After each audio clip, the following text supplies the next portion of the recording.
da Notícia. Coliseu da Guardiã. Confira a ordem das entrevistas com os candidatos a prefeito do litoral norte de São Paulo. De 30 de setembro a 10 de novembro, você confere os candidatos às prefeituras no Coliseu da Guardiã.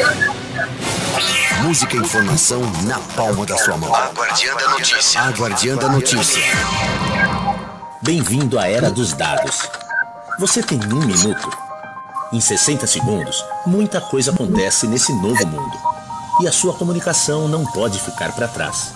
É preciso se reinventar, ser relevante, conectar informação, estratégia, criatividade e resultados.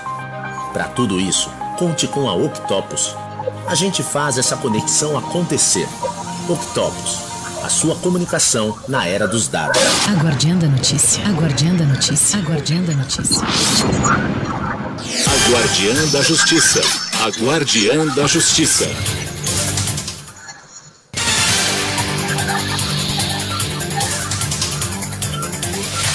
Boa tarde a todos os ouvintes, a todos os nossos telespectadores que nos acompanham em todas as plataformas da Guardiã da Notícia. Hoje, terça-feira, 12h08, estamos ao vivo aqui para falar um pouquinho sobre a desmistificação dos direitos humanos com o professor doutor Hamilton Rangel Júnior.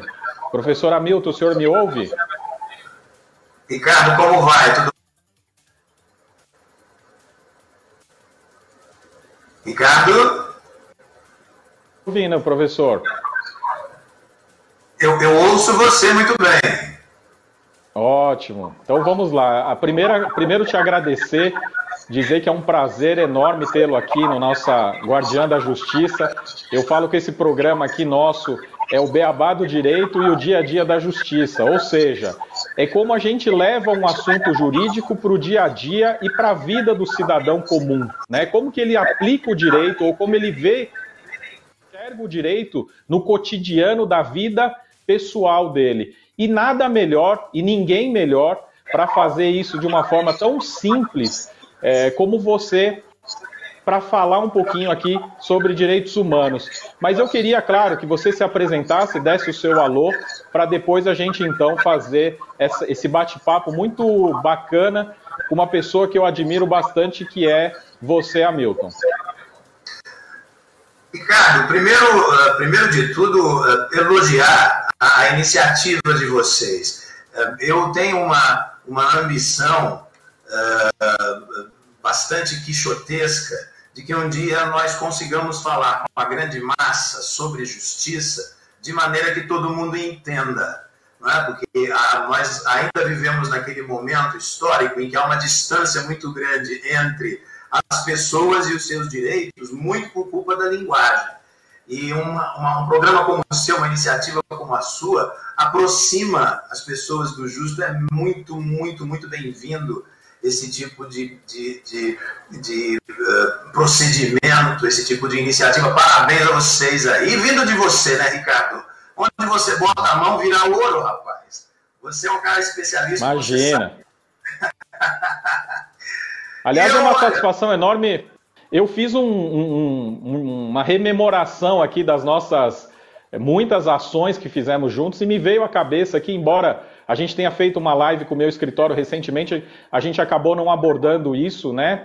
Você acabou não falando porque talvez tenha passado, e eu me lembrei que fizemos muitos júris simulados juntos, e eu digo que por mais que eu estivesse do lado fácil da situação ou do assunto, por vezes eu achei que perderia o júri, porque você sempre tão brilhante na exposição e tão brilhante na fala, que fazia com que eu tivesse medo ali do resultado do júri. Eu lembrei dessa passagem, além do fato de você ter sido meu chefe na Secretaria da Justiça, com muito orgulho, com muita honra. Aprendi demais contigo, de uma passagem, inclusive, que você relembrou bem naquela live, de termos uma madrinha como Eunice Prudente.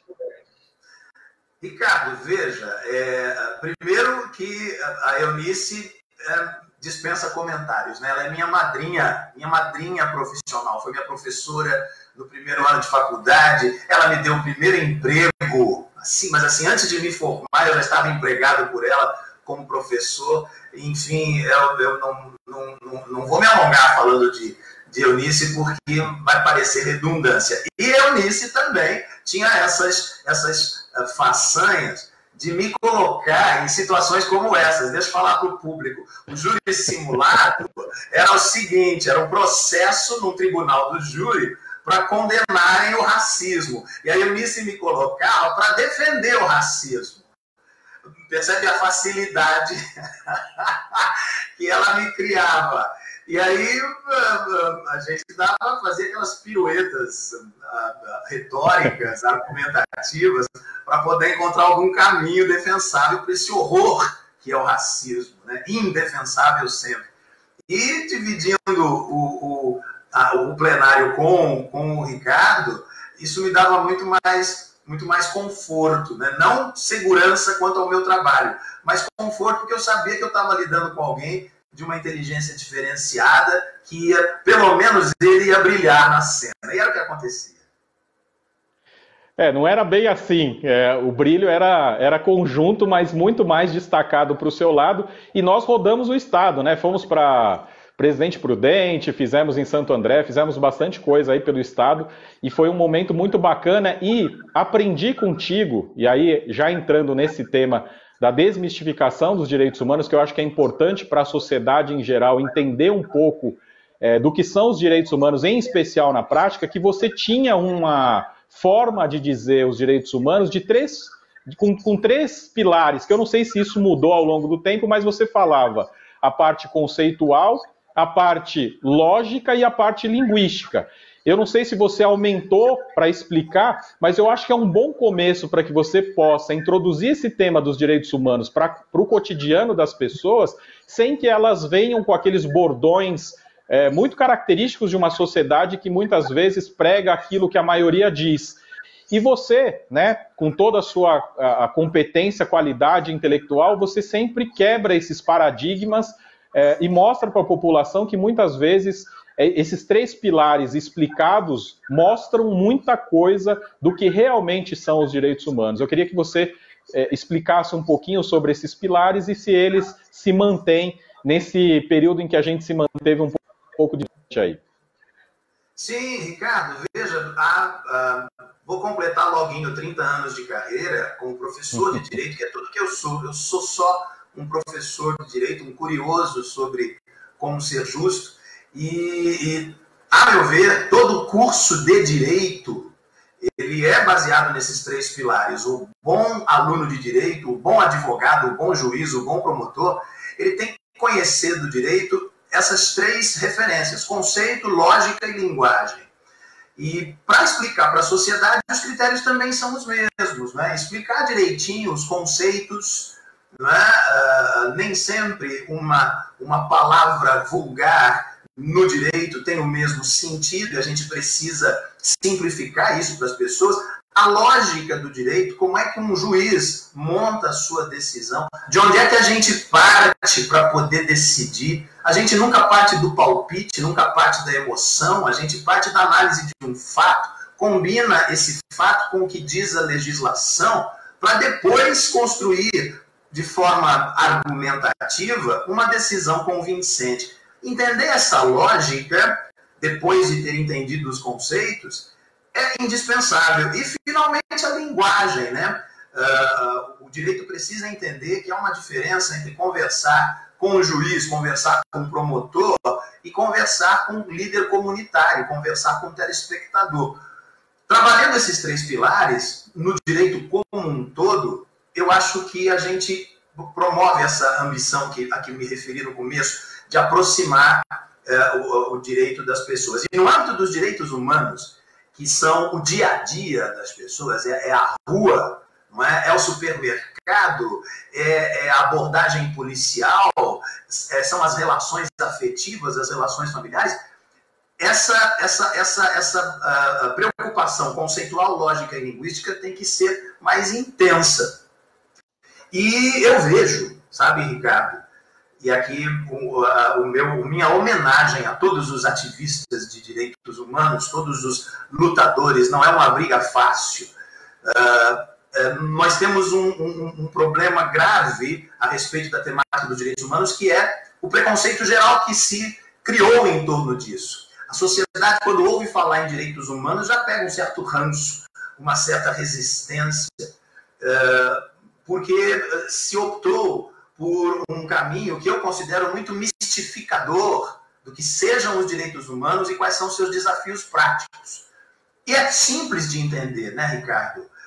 Direitos humanos trabalham basicamente o quê, né? O conceito de dignidade humana. Mas não dignidade humana clichê, não é? Dignidade humana que se confunde com misericórdia, com dó, com caridade. Não, dignidade humana tem um conceito técnico. Ó. Dignidade humana é o respeito à integridade física e moral do indivíduo. O que é a integridade física e moral do indivíduo? É o indivíduo inteiro, íntegro, né? Íntegro, inteiro no seu corpo, na sua mente, na sua alma, o seu jeitão de ser, o seu jeitão de pensar, o seu jeitão de fazer, a sua natureza precisa ser respeitada. Isso é que é o objeto dos direitos humanos. Tanto o Estado tem que respeitar essa dignidade, essa integridade física e moral do indivíduo, quanto o outro indivíduo também respeitar a integridade física e moral do seu patrício humano também. Esse conceito simplesinho, né, de que temos que respeitar a dignidade do outro, é o filé mignon, é o centro, é o que interessa nos direitos humanos. Só que, na hora de divulgar isso para o povo, divulgar isso para as pessoas que são quem realmente interessa, a gente tem cometido alguns errinhos. Né? Eu fiz uma lista e eu verifico no dia a dia pelo menos 7 erros que a gente comete e que precisam ser evitados. Precisam ser evitados, Ricardo. Eu vou listar para você e você explora o que você quiser aí. Primeiro errinho que a gente comete é confundir direitos humanos com religião. Não é? Confundir. Quem está falando aqui é um cristão, eu sou cristão esotérico, eu leio esse negócio chamado Bíblia, não é? Antes e depois de Cristo, só que a gente não pode confundir direitos humanos com religião e existem razões para isso. Segundo, entender por que é importante nós defendermos os direitos humanos de quem é acusado de um crime grave. As pessoas não entendem essa lógica e, em geral, nós não temos muito sucesso ao explicarmos para elas por que é fundamental a gente defender a dignidade de um acusado de um crime gravíssimo, de clamor popular. As pessoas, em geral, acham que nós somos compadres, comparsas, cúmplices do bandido, e não é verdade. Existe uma lógica para isso. Segundo, por que temos que defender direitos humanos de preso? Puxa, o cara foi condenado, o cara estuprou, matou, esquartejou, devorou o cadáver. Vou defender direitos humanos de preso porque isso tem uma lógica. Isso tem uma razão técnica essencial que precisa ser divulgada para as pessoas, às claras. Quarta observação que eu vejo é que nós não percebemos que, em muitas situações, nós promovemos uma autossabotagem a respeito da nossa própria dignidade. Existem situações em que nós, defensores dos direitos humanos, precisamos convencer a pessoa de que ela está sofrendo uma lesão nesses direitos. Eu tenho exemplos para citar para você. Esse fenômeno da autossabotagem é um problemão para quem defende os direitos humanos. Quinto probleminha que eu observo é que muitas vezes nós perdemos a noção da dignidade do outro. Tentando defender a dignidade de todos, nós desconsideramos a dignidade da outra pessoa e cometemos o contraditório resultado de mais massacrarmos a dignidade humana do que a prestigiarmos. Penúltima observação que eu faria, e depois fique à vontade aí, Ricardo, para a gente discutir, é que a gente não pode se esquecer que a ordem jurídica, infelizmente, o direito, infelizmente, ele prevê os chamados direitos desumanos. Nossa, falar um negócio desse é comprar briga assim, indistintamente com todo mundo. Né? Sim, a ordem jurídica prevê direitos desumanos. As pessoas sempre pensam que a lei só gera direitos fofinhos. Não. A legislação prevê direitos desumanos e não adianta brigar contra eles. Nós temos que brigar contra aqueles direitos que a lei pune, não contra aqueles que a lei autoriza. E por último, sétimo problema, essa mania que nós temos, e aqui eu divido essa responsabilidade entre nós da área jurídica e os demais profissionais que lidam com direitos humanos. Eu estou falando de sociólogos, cientistas políticos, jornalistas, professores de outras áreas, que é nós nos esquecermos de que a aplicação da legislação sobre direitos humanos não pode ser opinativa. Direitos humanos não são uma questão de gosto, de preferência, de ideologia política, não. Para você aplicar a legislação sobre direitos humanos, é fundamental você usar técnicas que se chamam hermenêutica jurídica. Essas técnicas são muito sofisticadas, elas dependem de um trabalho profissional que nós desenvolvemos ao longo de 5 anos de faculdade e o resto da vida estudando, mas o que eu vejo é, na televisão, gente opinando sobre direitos humanos, analisando legislação e induzindo as pessoas em erro por não dominarem essas tais técnicas de hermenêutica ou de interpretação do direito. E criticando as vezes em que, por exemplo, o Supremo Tribunal acerta. Veja, eu mencionei as vezes em que o Supremo Tribunal Federal acerta. E essa crítica é uma crítica que mostra que as pessoas ainda acham que basta ser alfabetizado para entender os direitos. Não. Tem um bocado de técnica aí que nós precisamos saber prestigiar. Esses são os 7 mitos, ou as 7 místicas que eu identificaria na nossa luta pelos direitos humanos. Ricardo, fique à vontade aí para me explorar o que você puder. Eu queria acrescentar essas 7 místicas, que é um número cabalístico, 7, mas eu queria acrescentar mais 2. Uma mais fácil, que eu acho que é de compreensão aí da maioria das pessoas, e a nona, eu queria perguntar e explorar essa sua capacidade, que você é doutor em filosofia, eu queria discutir um pouquinho contigo esse aspecto. O 8º, vamos dizer assim, que pode ser incluído aí na sua lista, é o fato de que os direitos humanos não são pessoas, né? Não são grupos de pessoas. Então muita gente fala, ih, lá vem o pessoal dos direitos humanos, como se os direitos humanos tivessem perninhas e caminhassem para um ou outro assunto ou para um ou outro caso. Esse, na minha opinião, é algo que também tem que ser desmistificado, porque não é um grupo de pessoas. As pessoas podem até trabalhar com direitos humanos, mas os direitos humanos eles não caminham, né? Esse é um aspecto. O segundo aspecto, que é o 9º, que você pode incluir aí na sua lista, e é o motivo pelo qual eu vou te perguntar, é por que as pessoas, na sua grande maioria, a sociedade na sua grande maioria, entende que os direitos humanos são privilégios de determinado tipo de segmento populacional. O que você entende desse pensamento generalizado, vamos dizer assim? Ricardo, eu vou lhe dizer que seus dois questionamentos, eles estão, digamos, no pressuposto dos meus 7. Não é? As 7 mistificações que eu fiz aqui, que eu procurei descrever dos direitos humanos, elas partem desses 2 pontos que você indicou. São pressupostos, esses 2 que você indicou, que geram essas 7 místicas. Primeiro, de onde surgiu esse negócio de que direitos humanos são uma patota, né? Um time, né? Um grupo, lá vem o povo dos direitos humanos. A culpa é nossa.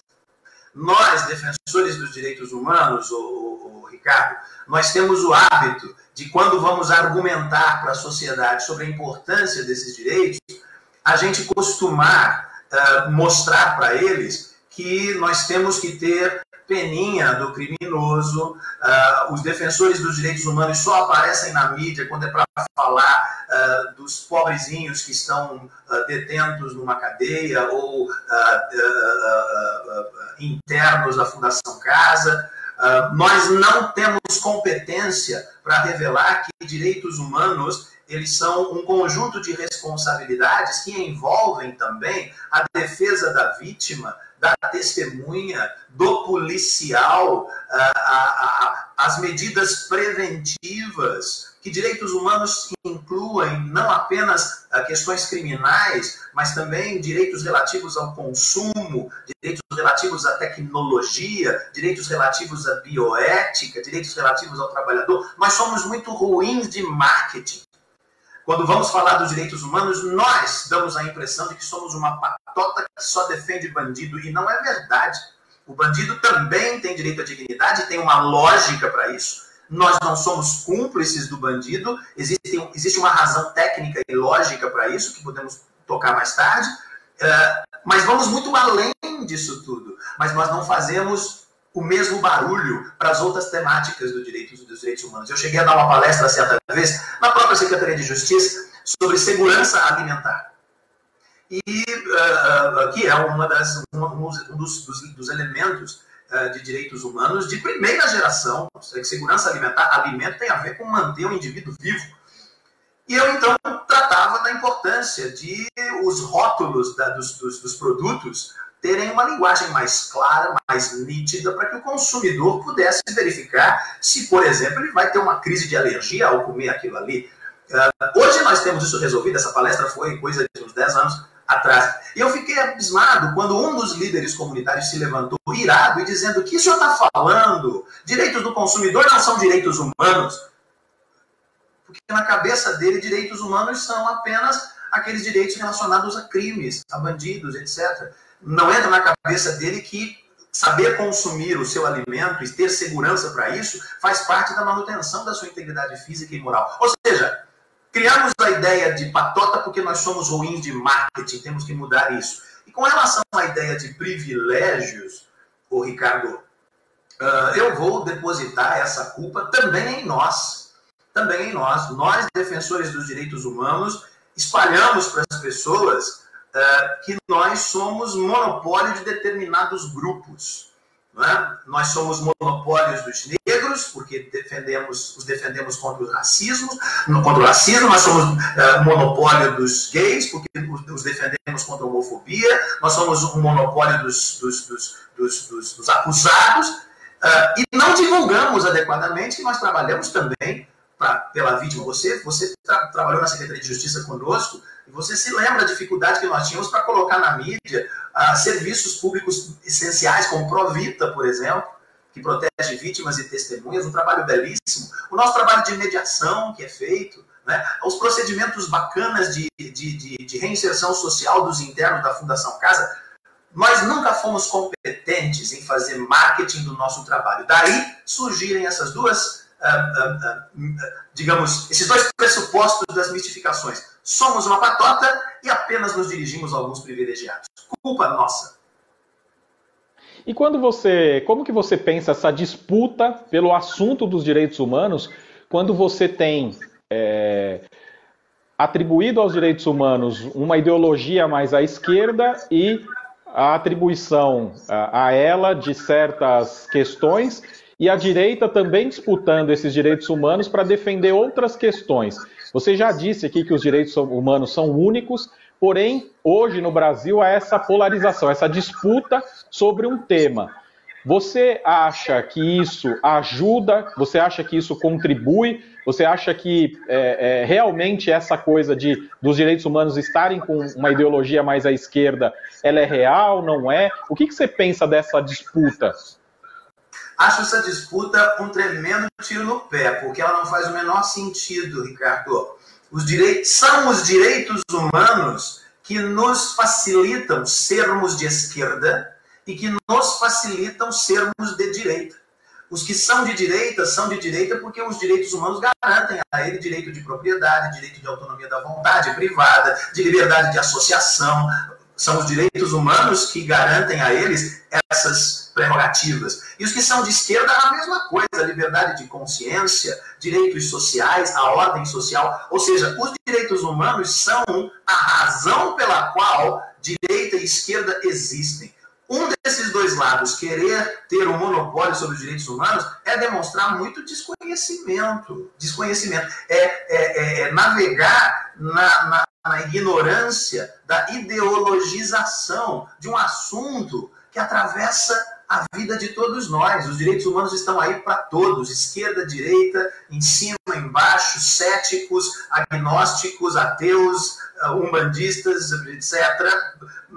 É uma ignorância ideologizar um tema que é transversal a todas as ideologias.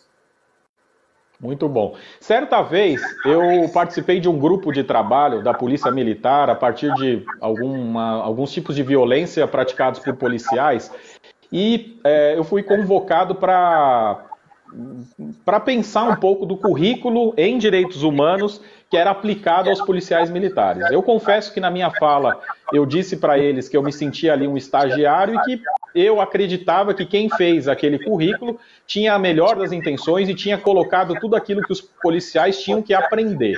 A diferença que eu faço, e é o motivo da pergunta, é a seguinte: como que eu faço para alguém não cumprir ordens, né, e cumprir a lei que determina, ou que são determinados os direitos humanos naquela lei, mas passa a compreender a importância dos direitos humanos internamente, que não é só um cumpridor de ordens ou cumpridor de leis que tratam de direitos humanos, mas como entendedor que aquilo é importante para a sociedade, importante para a vida dele. Como que eu faço isso? É na escola? Depois que a pessoa já tem um certo grau de conhecimento, como que eu transformo essa pessoa para que ela consiga compreender os direitos humanos na sua forma mais real? Você está se referindo aos policiais ou às pessoas em geral? Eu acho que dá para fazer essa distinção. Eu queria que você falasse das pessoas em geral, mas também dos policiais, uma vez que a gente tem refletido aí no dia a dia, no nosso cotidiano, essa escala, esse aumento da escala da violência policial, em especial em relação às pessoas negras, ao pessoal da periferia. Ricardo, entendo eu que a regra é a mesma para os dois grupos, sociedade civil e policiais. Na sociedade civil, para que as pessoas entendam a importância de respeitar os direitos humanos, para que as pessoas entendam a importância de serem civilizadas entre si, não é? Depende de um processo educacional, tanto formal, escola e universidade, quanto informal, mídia, no geral. Eu me refiro à televisão, rádio, publicidade, internet e tudo mais. Esse processo educacional amplo, ele não é clichê, não é a mesmice de sempre. Não, isso é uma necessidade indispensável para que você crie uma sociedade respeitadora dos direitos humanos naturalmente. E você não tem esse trabalho bem feito. Hoje o currículo escolar, ele é arcaico. O aluno, ele não vai para a escola para desenvolver seus talentos, suas vocações, ele vai para memorizar conteúdos que lhe serão inúteis e ganhar ódio pela disciplina, ódio pelo professor, entender que a escola hoje é uma inimiga e não um apoio. Então nós estamos fracassando no processo educacional formal. Na mídia nós temos o problema de essa síndrome de que todo mundo é especialista em direitos humanos. Você tem pessoas que nunca estudaram direitos, espalhando informações equivocadas, em vez de consultarem os especialistas, que modestamente, humildemente, somos nós. Não é? Então, o processo educacional da sociedade civil está viciado por essa ignorância familiar, escolar e midiática. No âmbito da segurança pública, Ricardo, eu entendo que só vamos conseguir uma efetivação da consciência da instituição policial sobre direitos humanos quando você encarar a segurança pública como uma carreira profissional digna, séria, tão séria quanto a carreira da magistratura, do Ministério Público, da advocacia pública.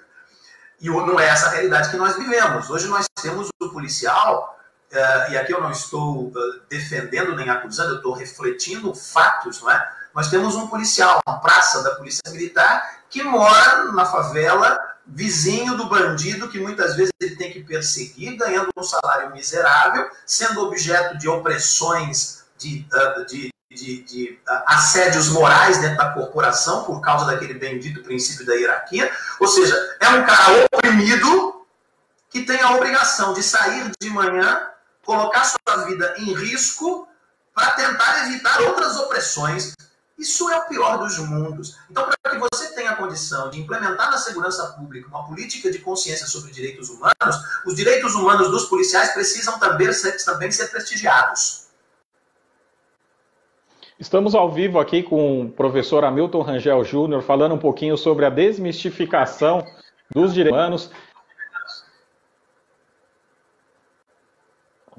Caiu.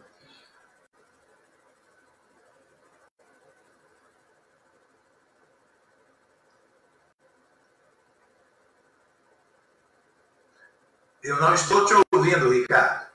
Não. Bora. Deu um piripaque aqui. Eu queria te agradecer, né, dizer que a gente está ao vivo aqui, 12h37, para todos os nossos ouvintes, todos os nossos telespectadores aqui na Guardiã da Notícia, no nosso programa Guardiã da Justiça, falando um pouquinho aqui da desmistificação dos direitos humanos. Eu queria ouvir de você, a sua opinião pessoal, sobre essa onda do politicamente correto. Ele é válido, ele não é? Essa questão da linguística, que eu sei que você bem fala sempre que você consegue, para desmistificar também alguns conceitos linguisticamente falando. Eu queria saber do politicamente correto. Como que você encara essa sociedade em que você tem determinadas atitudes que não condizem com o politicamente correto, que as pessoas se preocupam tanto que é somente a fala?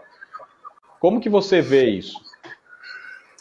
Ricardo, sinceramente, querido, eu aos 52 anos e quase 30 anos de carreira, eu devo lhe dizer que o politicamente correto se encaixa num vício que a humanidade tem de, na hora de tentar resolver problemas, se preocupar com o acessório e se esquecer do principal.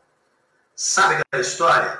Você vai passear na praia do Leblon, no Rio de Janeiro, vamos caprichar na cena aqui, tá linda a praia, vê lá o mirante do Leblon, lindo, as ondas batendo nas pedras, você está passeando em câmera lenta, gente bonita, moças bonitas, homens, rapazes bonitos, prédios bonitos, de repente você encontra um cocô na calçada. E aí você desiste de passear, porque o cocô na calçada estragou completamente todo aquele cenário maravilhoso. Entendo eu que nós nos preocuparmos com o politicamente correto é estarmos passeando na praia do Leblon e voltarmos para casa porque encontramos um cocô na calçada. É nos preocuparmos com o acessório, não com o principal. Temos que pôr na cabeça que a mudança da linguagem, a mudança do nome, não muda a realidade. As palavras têm sua importância não pela sua grafia ou pela sua eufonia. Elas têm importância pelo sentimento que está por detrás dela. Não adianta eu chamar você de portador de deficiência visual, porque não vai mudar o fato de que você é cego. Não adianta você me chamar de afrodescendente, porque não vai mudar a situação de que sou um negro vítima de racismo todos os santos dias. Então, eu entendo que o politicamente correto, essa filosofia que, segundo alguns, nasceu na cultura norte-americana e nos contaminou o planeta inteiro, de que você, colocando almofadas, você disfarça o desconforto da vida, acho uma perda de tempo, acho, inclusive, antiético, porque se a ética é o não abuso entre os interesses individual, privado e público, o politicamente correto é uma tentativa do interesse privado de certas ideologias oprimirem o interesse individual de quem quer falar o que quiser, de quem quiser viver a vida que quiser, oprimir a autonomia individual de cada ser humano e oprimir de maneira constrangedora. Eu já fui corrigido por usar palavras de maneira agressiva em momentos de discussões em que o tema discutido era tão mais importante que acabou se perdendo, não é?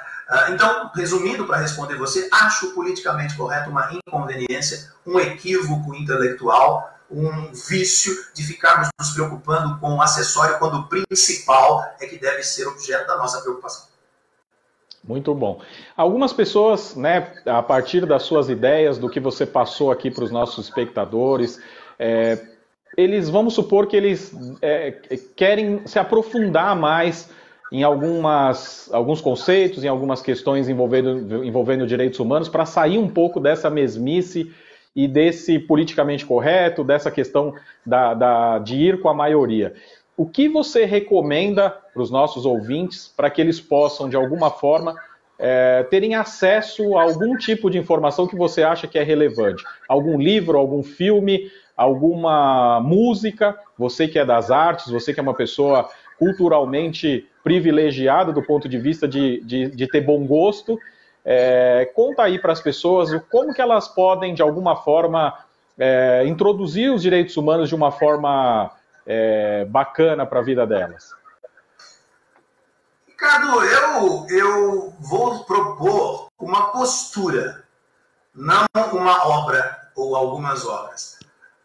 Eu vou propor que leiam o que quiserem, assistam o que quiserem, ouçam o que quiserem. Eu, pessoalmente, tenho meu gosto musical, adoro samba, pagode, adoro samba de fundo de quintal, adoro jazz, adoro pop. Não gosto de funk, não gosto desse novo sertanejo ou coisa que o valha, mas eu reconheço a legitimidade dessas manifestações artísticas todas e acho que as pessoas têm que ler, ouvir e sentir o que bem quiserem. Mas, com relação aos direitos humanos, toda vez que a sua música, a sua arte, o seu livro tocar nesse assunto, por favor, não reproduza informações sem antes consultar fontes confiáveis. Esse hábito que nós adquirimos de pegarmos a conversa de uma celebridade e tomarmos aquilo como verdade e reproduzirmos, faz que nós retrocedamos em muitas conquistas da vida. Então a minha dica é: leia o que quiser, ouça o que quiser, vá de acordo com o seu gosto, com a sua preferência, com a estética que agrada a você, mas sempre que o tema dos direitos humanos vierem, procure fontes que esclareçam a você tecnicamente o que ele significa. Porque nós estamos falando de direitos, e direitos significa, muitas vezes, dar ou tirar de alguém a oportunidade de continuar vivendo. Então, esse assunto não pode ser opiniões levianas. Repito, minha sugestão é: toda vez que tocar no assunto de direitos humanos, consulte fontes fidedignas. Um autor, a legislação. Não fique, por favor, reproduzindo ignorâncias. Muito bom. Nós participamos certa vez de uma palestra, talvez você não se recorde, mas isso marcou muito a minha vida e eu conto essa passagem sempre que eu tenho a oportunidade. Eu lembro que uma vez nós participamos de uma reunião ou de uma palestra, eu não me recordo bem, e um menino contou uma série de problemas que ele tinha na vida dele, e certo momento ele perguntou para todo mundo ali o que era felicidade diante de todos aqueles desastres, de todos aqueles obstáculos que ele tinha na vida dele. E eu confesso que eu fiquei ali parado, porque eu não sabia responder, e você, com a sua sabedoria exemplar, você tomou a palavra e disse o seguinte para ele: olha, meu filho, talvez felicidade não seja não ter problemas ou não ter obstáculos na vida. Talvez felicidade é saber que estamos no caminho certo. Eu acredito que com essa palestra de hoje, eu não tenho dúvida que estamos no caminho certo no sentido de mostrar para a população o que são os direitos humanos. E diante dessa minha lembrança, eu queria que você falasse um pouco, já nesse final que a gente já se encontra, das suas considerações finais, aquilo que você quer deixar para a população, como você deixou essa fala não só para o menino, mas para todo mundo que estava ali presente e principalmente para mim. Eu queria que você terminasse esse nosso bate-papo tão rico com alguma mensagem que você acha que deixou de falar ou alguma mensagem que você queira deixar para os nossos ouvintes que estão vendo agora ao vivo ou que verão futuramente ou posteriormente com a gravação dessa nossa conversa. Ricardo, que memória, rapaz, absurda. Nossa, eu me lembro dessa cena, foi muito tocante, inclusive. E, rapaz, apesar de estar bem mais velhinho, hoje eu viraria para o garoto e não falaria filho, eu falaria neto. Eu continuo pensando do mesmo jeito, né? Muitas fontes me forneceram essa noção de que ser feliz não é ter tudo. Ser feliz é ter a certeza de estar no caminho certo, com dores e com amores. É por isso que eu me considero, por estar trilhando o caminho que eu considero certo, eu me considero sempre um otimista. Cheguei a falar na live lá com a Ana que ser otimista não significa ser um alienado, né? Otimista é o realista que não tem preguiça. Ou seja, estou com o pé no chão, sei que os direitos humanos têm problemas. Um dos problemas é esse marketing ruim que nós fazemos deles, mas eles continuam sendo responsabilidades indispensáveis do nosso cotidiano para vivermos, para respirarmos, para convivermos. E só de saber que estamos esclarecendo as pessoas a esse respeito, gerando debates elevados a esse respeito, eu tenho a certeza de que estamos no caminho certo.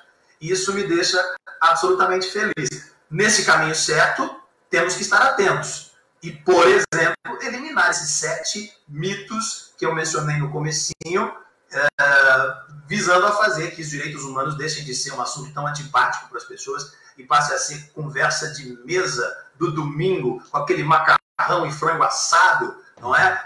E que as pessoas deixem de ouvir programas escatológicos e passem a raciocinar sobre dignidade humana de uma maneira edificante. Estamos no caminho certo, continuo otimista e convido as pessoas a seguirem essa trilha também.